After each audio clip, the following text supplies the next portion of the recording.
mas mababa ng kaunti ang ating Panginoong Kristo kaysa sa mga anghel.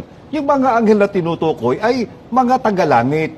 Sila po ang espiritu sa likas na kalagayan at sila po ang nasa palibot ng luklukan ng ating Panginoong Diyos sa langit. Batay po sa binasa rin natin kanina, kapatid na Jan Mark, at mababasa po nila uli sa Apokalipsis 5:11.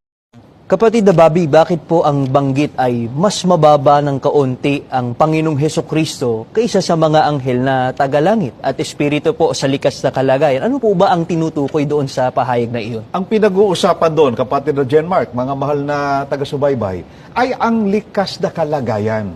Mas mababa po ng kaunti sa mga anghel na tagalangit ang ating Panginoong Hesukristo dahil sa siya po ay tao at hindi po espiritu sa likas na kalagayan. Isipin mo, yung nababasa mo sa internet, alam mong nakasisira ng pananampalataya mo. Itutuloy mo pa bang basahin yon? Ba hindi. Sapagkat anong mangyayari sa iyo, baka ikaw ay maakit noon. Ano pong panganib noon? Ang panganib noon, laban na yung sa iyong tinanggap na pananampalataya. Nabanggitin natin. Pero ngayon, balita natin ay say nasa Dubai.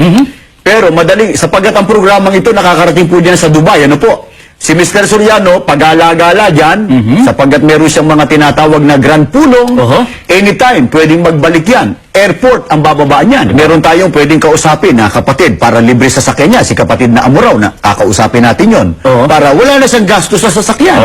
Libre serbisyo. Carpeted pa ang daraanan ng Mr. Soriano, ha? At kung medyo madilim, libre ilaw pa. At saka libre pa raw, mani, at saka kape. Pero sana, pagbalik niya rito, meron tayong wish kay Mr. Soriano sa mga nalantad na ito. Wish lang namin ay kay Mr. Soriano, peace be with you. Rest in peace.